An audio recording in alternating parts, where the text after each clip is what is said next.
Hello, I'm Nigel James, Princess Brokerage International, coming to you from a lovely afternoon in Palma de Mallorca, where I'm on board this rather lovely Princess 85 2012 year build Moondancer, and I'd like to walk you through it and show you some of its features.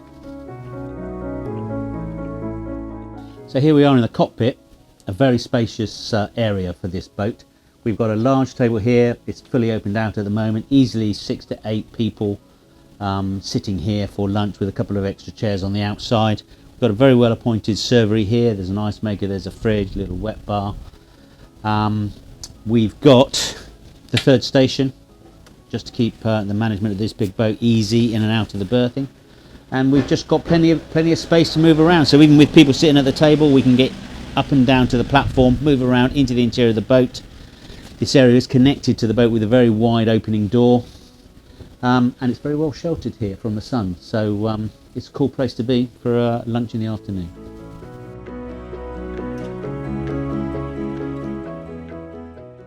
Okay, so let's walk through to the interior of this boat, noting the size of this doorway and how well it connects the interior and the outside space. This really is tremendous, this saloon. There's a lot of light pouring in through these windows, we've got great height. It's well lit. It's a very nice spacious area. Here we've got this L-shaped seating, low level table, and alongside this more formal seating area, but neither interferes with the other. There's plenty of space.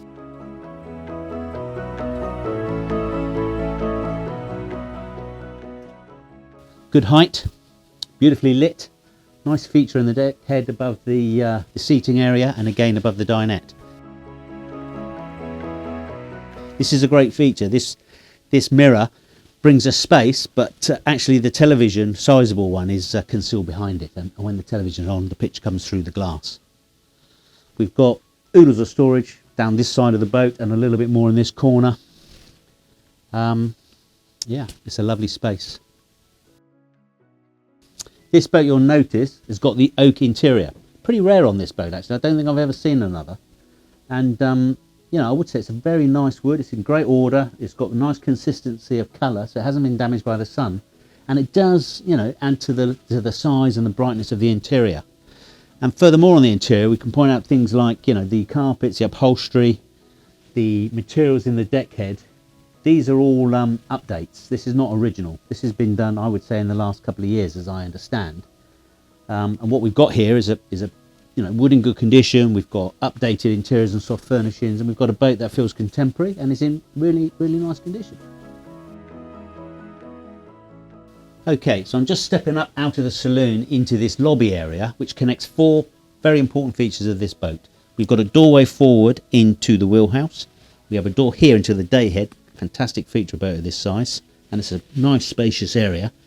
We have the entrance here into the galley, which is also interconnected to the wheelhouse. And where the camera is here, we have the stairways down to the lower accommodation.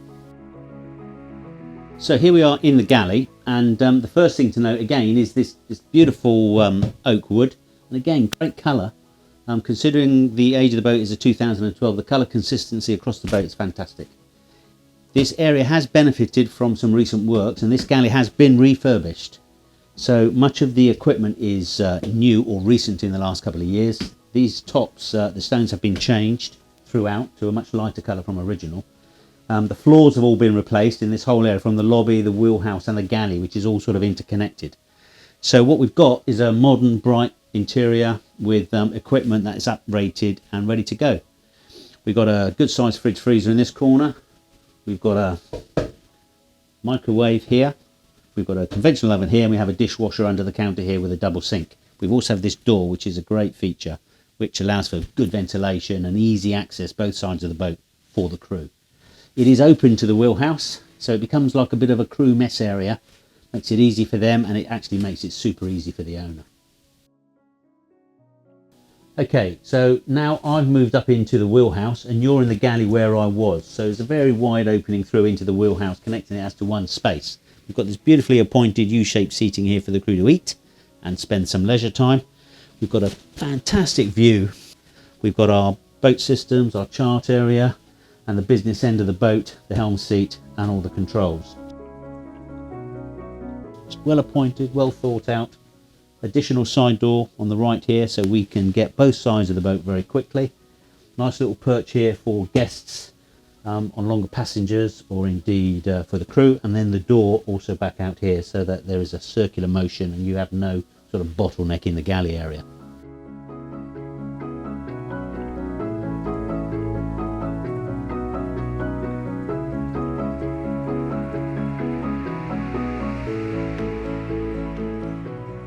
Okay, so coming down from the upper accommodation, I enter this lower lobby. Nice spacious little area to rest between the accommodation.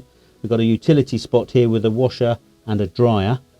There is another set actually in the crew area as well, which we'll look at later. But from here I can access the 2 VIP cabins. So we've got the owner's cabin aft across the whole beam of the boat, beautiful VIP up front, and then we've got 2 twin cabins here. All 4 cabins are good size. All 4 cabins have huge bathrooms. It's a really nice layout, this boat. Okay, so here we are in the owner's cabin, and what a lovely cabin. Check out the size of these windows and how that's going to feel when you're at anchor in a beautiful bay. We've got a good sized central bed, lots of walk space around the bed, copious amounts of storage. We've got this complete unit here. I love this little seat here.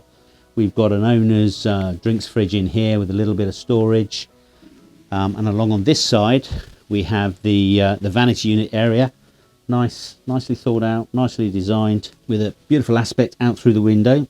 Good storage each side, and this huge walk-in wardrobe here. If I can find you the light, I think that most women in our lives could deal with that one. Opposite side, in the same area, we've got a fantastically appointed bathroom, beautiful marble floors and tops, and we have this spunky little feature. You don't see that much, constellations. I'm sure of an evening it's a nice talking point. Okay, so if we go forward now up into the other accommodation, we're back into our lower lobby. We've got 2 twin cabins here, more or less the same footprint on both sides. They've got colossal bathrooms, these cabins, and they've each got a twin bunk. Two short steps up, a little bit of storage under these steps. We're into the forward VIP, which is a stunning cabin actually. Again, all right, we're up in the front of the boat, but we've got very good floor space, easy access around the bed. 2 terrific portholes either side. Little bit of glitz with the lining material that's been used at the front, which is a nice touch. Good sized wardrobe. Nice ensuite bathroom. It's a very nice space to put your guests. Okay, so we've covered the interior spaces. We're going to take a walk through now, and we'll go outside and check out the Flybridge and the forward deck areas. So here we are back out in the cockpit. We're now going to take a walk along the starboard side deck. Note the height, super safe and good width even for me. A couple of short steps and we're up into the foredeck, which is a nice spacious area. So we have here what has now become the classic sort of Portuguese bridge type accommodation area, so we can walk through the front. We've got these forward facing seats which have the addition of a sunshade should you want it in this area, and then we've got this very large sun pad with the raised head area. I mean, every boat built today has got this, but this boat was at the cutting edge of its time, and it's great space. We've also got port and starboard 2 very big storage bins. I mean, big enough for fenders and all that sort of kit. It really is very smart. Okay, so here we are on the Flybridge, and what a spectacular space this is really. We've got twin seats here, navigating and helm, with a nicely appointed instrument panel. This drops down to keep out the sun. It's got a nice peak to give these screens a bit of shelter from the bright sunshine. Really nicely appointed U-shaped seating here, so that you can sit around the helms guy. If you've got some distances to go, it's nice to be able to sit and talk and discuss the journey. Forward facing seats also here on this side. This one actually converts so you can use the length. There's a bit of a crash pad for sunshine enjoyment. Got the well appointed bar here. It's got a fantastic barbecue, but there's fridges and ice makers and water supply. So directly across from the servery, we've got this table. I mean, look at the size of this table. Everybody is going to fit around here, and at this height of the boat, it's just a glorious place to be. And you know, somebody's put some real effort into keeping that table looking as good as it does. Further aft, we've got this raised platform. Now, this is a jacuzzi. Super idea. Very nice in functionality, as long as you've got the crew in place to deal with getting it ready for you. then it works fine. But it's a very nice touch, very nice touch. And when it's not being used for that, we've got the sun pad on top, and of course we can use it to enjoy the sunshine. Moving slightly aft again, we've got this feature of the crane, and he's got a small sailing dinghy here, but a crane like this, you could use this to lift a proper dinghy, a rigid inflatable, or a good sized wet bike. You know, this is capable to lift something quite substantial here, and it's quite nice to be able to have the two toys, a boat and a bike, or maybe some sea bobs, you know, something where people can enjoy in the water, or indeed the sailing boat, as obviously the current owner likes to do.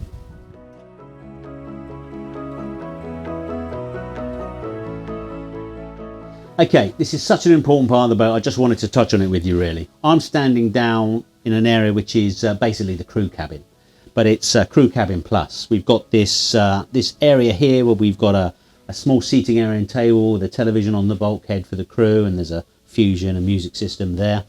We've got a nice little sink area, we've got microwave, we've got fridge, just gives them somewhere to be away from the rest of the boat. And we open out onto two cabins. One cabin is bunks, the other is a small double with a Pullman berth over the top. Works really well. You could run this boat with a couple of crew if as owners you want to get involved and help out, or maybe you might want 3 or 4 depending on the sort of use. But this area is spectacular for them. We've got the entrance out the back of the transom, which is great for being in port. We've got a staircase up into the side deck, very important when you're at sea. We have another washer dryer in this corner as well. And then we've got a shared bathroom and shower area. It's all big spaces. You know, happy boating for an owner needs to have a happy crew, and this will deliver on that. So here I am. Now this really is the business end of the boat, and what a space. I'm sitting, but you know, I could be standing. There is volumes of space here. Volumes of air, volumes of space. We've got these two engines, they're Caterpillar 1925s. Lots of space around both sides. We've got twin generators outboard, both the same size, 27 kilowatt I think I'm right in saying, so full redundancy on our power supply. We've got our bow thruster system, well, hydraulic system here for the thrusters and the stabilisation.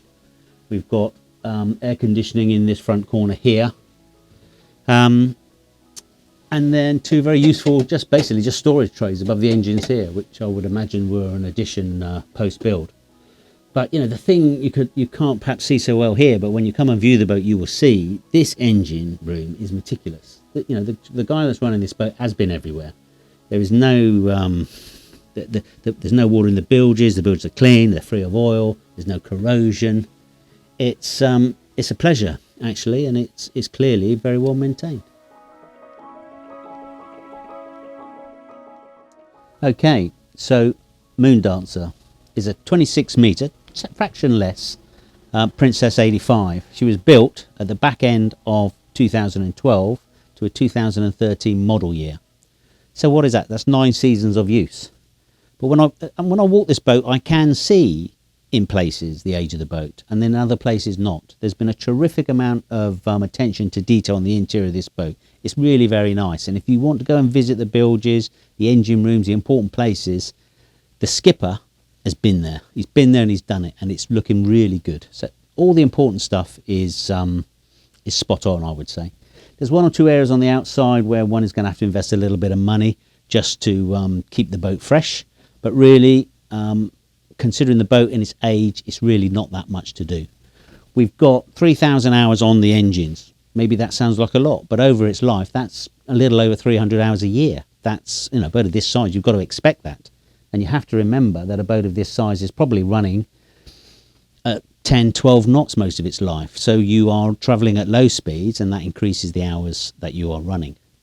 The boat's got good history over the last couple of years. The owner has put a lot of effort into the boat. The captain that's been on board the last 2 years has worked tirelessly on it. You can just tell by the way he talks that he has a real passion for the boat. So she's not perfect, but she's a very good example, and I think represents good value for money. So why not check out a little bit more about the boat? We've got our website where we've got the spec, we've got 3D tours available, we've got a YouTube channel where you'll find this and other bits of information. Go and take a look. Give me a call or one of the lads, we can tell you about the boat. And why not come and look at it? It's definitely well worth the effort to come and look. Meet the captain.